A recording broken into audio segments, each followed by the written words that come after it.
Hey, we've got a wonderful in-studio guest that we're talking with, Sherry Lynn Blazer. We welcome you to the show, Sherry. Thank you so much, John. Tell us your current position that you hold here in Elgin. I am the education coordinator at Elgin Public Museum of Natural History and Anthropology. You have to get the whole Wow, that's in there, a long title. Which is in Lord's Park, not the one on Park Street with the cupola on top, even though every time we have a field trip group coming in, it seems the U-46 bus drivers take them to the wrong one. Well, your public, their history, that's how we separate it. Your public museum, their history museum right there. Congratulations, you've done wonderful. You've only been there a few months. 5.5. And you've done wonderful duty. Lots of tours, lots of Absolutely, we're very busy these days. We have a lot of scout groups and school field trip groups. Boy Scouts, Girl Scouts, American Heritage girls. Reached out to them this year. And we're between major events right now. We just had Day of the Dead a couple of weeks ago. And in a couple of weeks, we've got Gary Bender and his city crew going over to the pavilion, into the storage area, and dragging all of the decorations up for us for Touching on Traditions. Oh, that's one of the long traditions around. Touching on Traditions forever has been doing well. I tried to figure out when the first year was, and I think we're in the 30-something year now of that. And that's what the community can, they can go into their closet and say, hey, I was born here, and and bring out traditions, can't they? Yeah, it's meant to be cultures from all around the world, every country. A lot of countries are represented, and we encourage people who are have heritage in those countries, come on in and bring us something to add to the displays, from Sweden to everything, to Kwanzaa, See, just wanted, we like that. You, my dear, your history is so strong in your family. Yes, it is. And you can go back. I've seen what you've done with the nostalgia and history ability you have. You can go back to 1904 and find Uncle Leo's, grade card from that. I did not have an Uncle Leo, but you have a 1904 report card. Sure, I've got report cards going way back. But let's not talk about what's in them. We don't need to talk about the grades. Well, they're not yours. But your dad. We want to talk about your dad, who you write about a lot. You know about the folklore of that, don't you see? Her dad. Your dad served in World War II. Yes, he did. He was living in Elgin, born in Elgin, and got drafted in October of 1942. And little did he know, he was literally going to circumnavigate the globe. And he left Elgin, went to Camp Grant in Rockford, from there to Texas, where he was in training at Camp Walter for a few months, and then he went to San Francisco, and the next thing he knew, he was on a troop ship going all the way to Australia. Wow. And when he was in Australia, one day they came around and they said, we're looking for some volunteers to go on a very special but dangerous mission, and you'll be home in 6 to 8 weeks if you survive it. And he was bored out of his skull doing nothing in Australia. So he stepped forward and said, sure. And the next thing he knew, he became a part of what would later be called Merrill's Marauders, a very famous fighting group of special operations, the forerunner of the Army Rangers. Is the movie back to Burma, is that about those guys, I'm not sure about that, but there actually wound up being a movie called Merrill's Marauders. Was there? And there was also a movie called Never So Few with Frank Sinatra. Oh, gosh, Lesser known, but it's a really good movie, more about what was the gritty stuff that was really going on in Burma and what's called the CBI theater, the China, Burma, India theater. Wow. Tell us what Dad did in Burma. I mean, a lot of things, but it's pretty complicated. First, they went from Australia to India for training, and then they took these rickety old trains across northern India, and then they went into Burma, now called Myanmar, and their mission was to travel by foot down these treacherous mountain jungle trails all the way to Mishinau, Burma, and to try to take the airfield and reconquer the area because the Japanese had it under their control, and it was blocking the supply route. And they had started to fly planes over the hump, as they called it, which was the Himalayas, but they were getting shot down so frequently that they decided they were going to have to do this as a ground operation and fight, 1 yard at a time all the way down from northern India to Mishinau in Burma. Not of the folks that did that, not many survived. Dad's in a very elite number, is he? There were 2,997 men originally in 3 columns, and I think the statistic was that after they had all marched 1,000 miles between getting killed, getting wounded, getting malaria, getting typhus, getting dysentery, there was an 85% casualty rate for Merrill's Marauders, Wow. which was just over the top. Nobody had ever heard those kind of figures before. Wow. Did Dad talk about it much? See, I know you're so good at history. He Must did have. not. He I did know not. I talk about it way more than he ever No. did.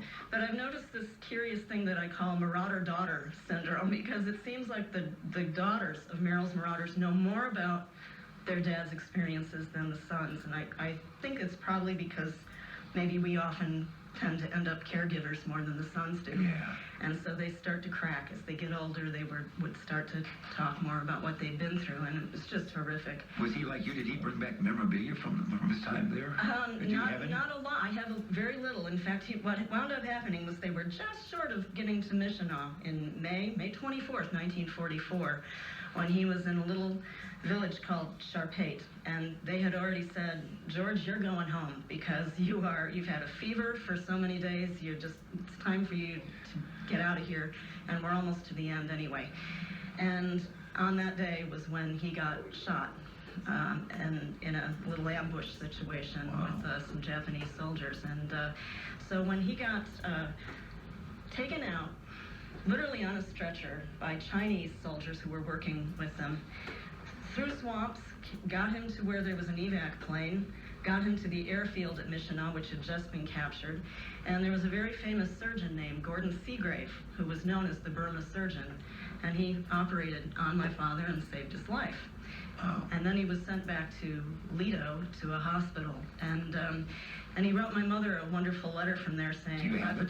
I do. All right. I've lost everything, including my pants. I don't know where anything is, and the only thing that they ever found for him and gave him was a terrain map of Burma that had been on his person when he was shot, and it was covered in his blood. And I still have that to this day. It's Wow. just If you ever read anything about Merrill's Marauders, the things that they did were extraordinary. Yes, And they were. Sherry, I don't think you mentioned, they were doing this on one meal per day. Their rations were so limited. Yes. And of the 2,997, is that the correct Correct, figure? that is correct. Of the 2,997 original Merrill's Marauders, only two out of 2,997 went without being hospitalized with wounds or major illness, including severe dysentery. Not only were they fighting the enemy, they were fighting the elements, and they were severe. I mean, what these guys did, and really, Sherry, they were so malnourished toward the end, they basically ran out of steam. That's when the Yes. Japanese really started catching up with them. But they fought behind the lines, hand-to-hand combat. I think there were, by the time that operation was over, and I've talked to a lot of guys who were involved with CIB, China, India, Burma, there were 130 combat effective men and officers left. But of that 130, they had been wounded and they had been infected by illness too. So it's just extraordinary. Frank Merrill, who was the Merrill of Merrill's Marauders, I think he was a colonel originally, Sherry, then he became a general, and then they demoted him. they demoted him. Yes. But I think after he Yes. retired, they made him a brigadier general again. Something, they kind of tried to ease it up, Right. but, they were very angry with him for having, just basically abandoned these guys in the But middle he of had the 2 heart jungle. attacks during that mission. Yeah. During that operation. It's just a really extraordinary story. I like that the designation they were given when the entire 5307th Composite Unit was disassembled was called AOE, Accumulation of Everything, Yeah. meaning just, like you said, just absolutely exhausted, Really. out of steam. Not eating, I mean, just unbelievable stories. Unbelievable stories of heroic action. So he- Unbelievable. I have a question, Sherry. I want to thank you for coming on and talking about your dad.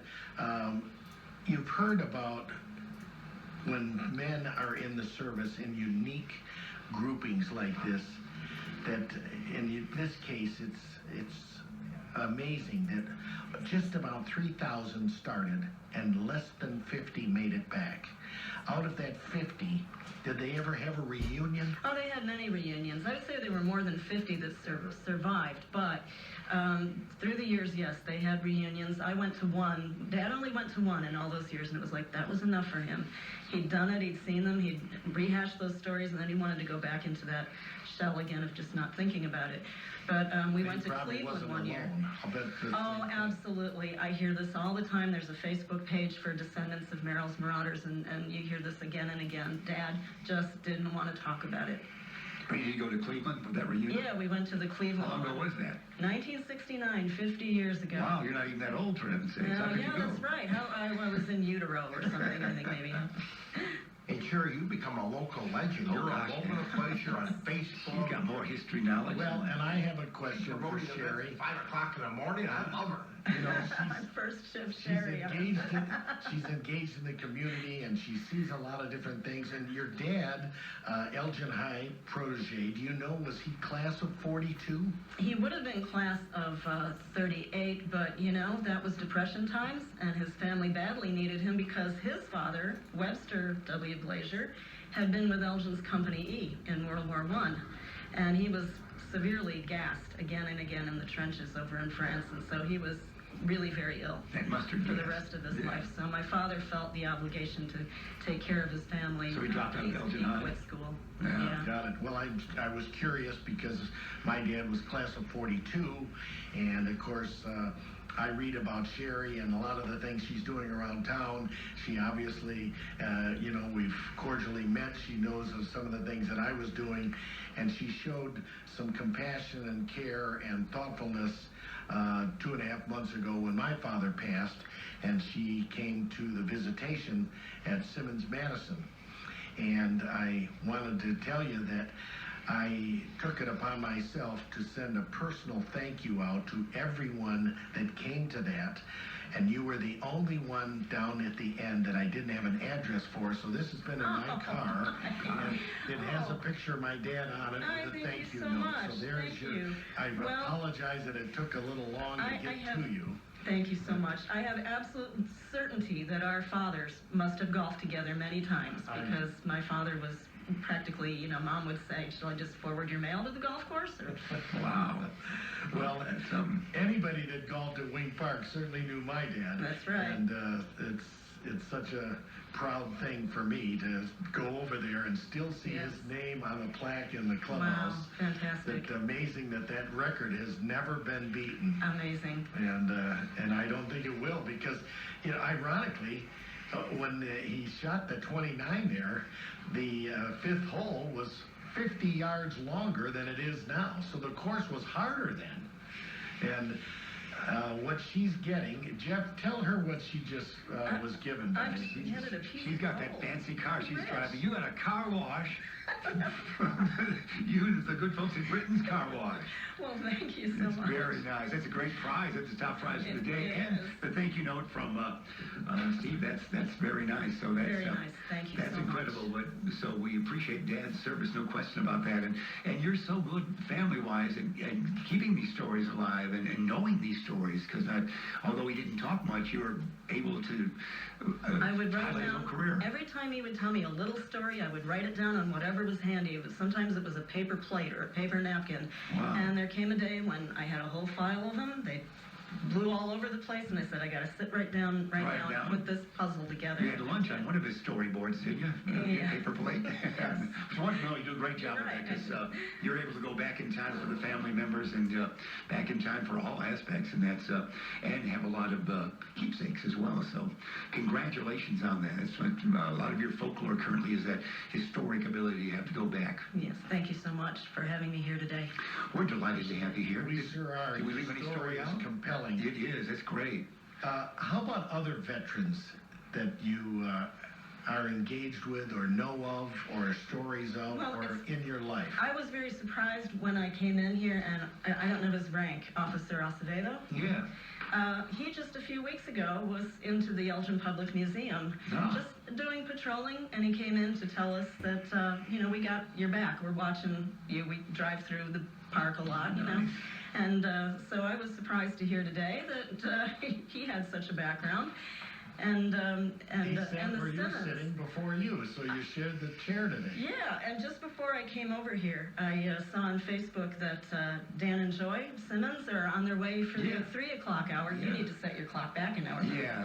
And I wrote to them and I said, I'll have to hold the door open for you as I'm leaving and you're coming in, because they are next, and I think it's wonderful how they are really doing their best to cater to the veteran community with their business. No It's question wonderful. about that. And really, all the community, they're so good with it. There's no question. I'm Yes. a walking testament of it, I'll tell you. I can't drive past the place without shedding a tear for all they did Oh, for yeah. our family That's and my gotta be dad.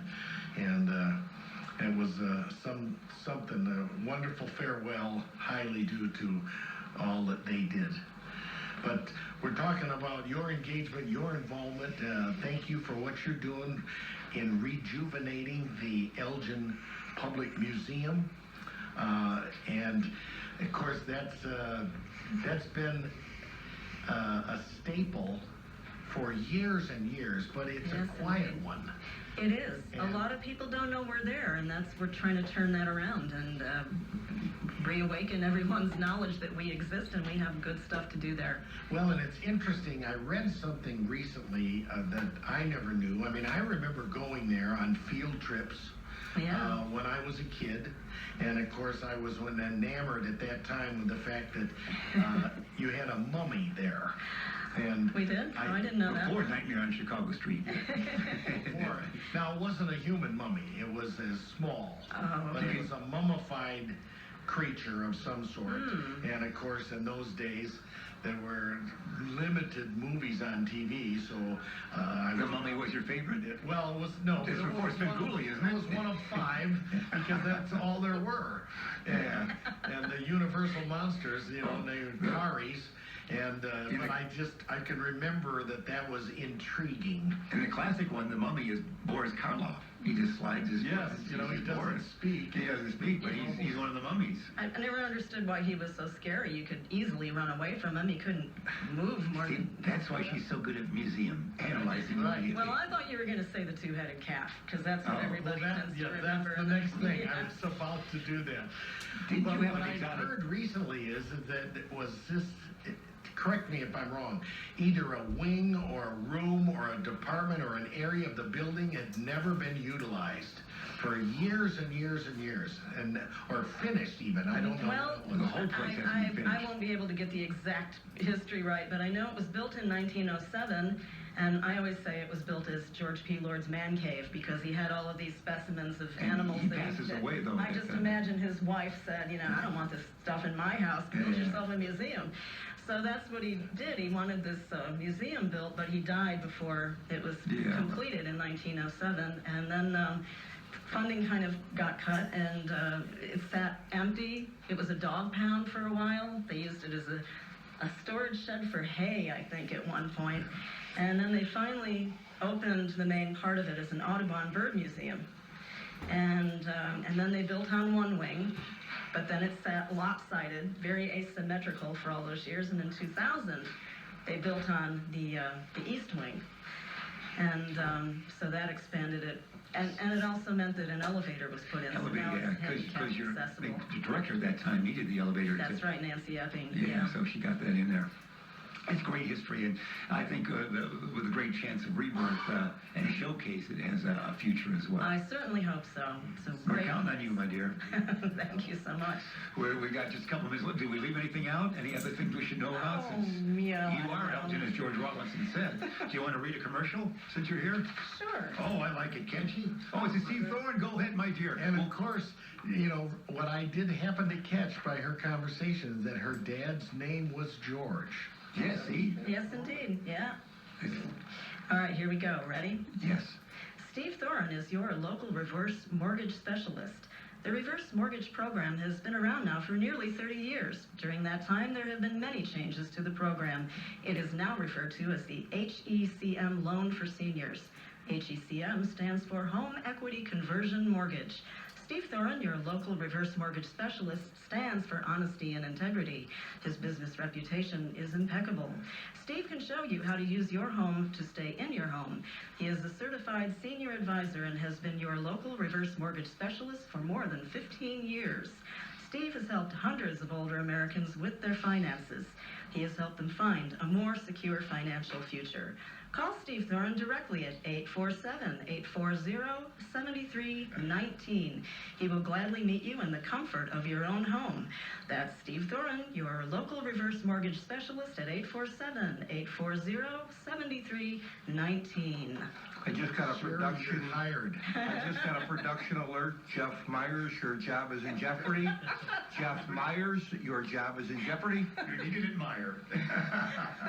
And Wonderfully done. might I add, Jeff Myers was trying to distract her during No, that I'm just trying to use your fun. And it's really hard to do that when someone in a pink shirt and pink checkered tie is off to your left.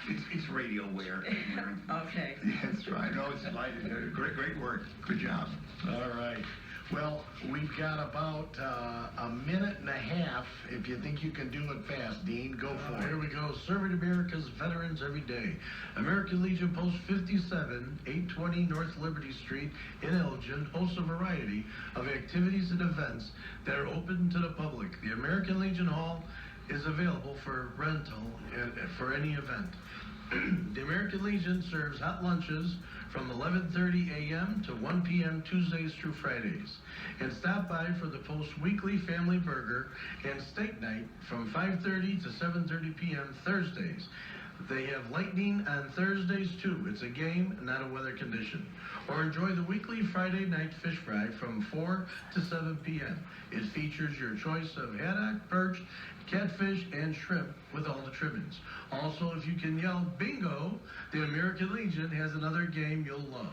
Call American Legion Post 57 for details. 847-741-1684. That's American Legion Post 57 in Elgin at 847-741-1684. I have a 30-second story as we run out of time here. It involves We got radio. 31 seconds. Radio station, August 2017, ribbon cutting for this, when the radio station moved down here to the street level.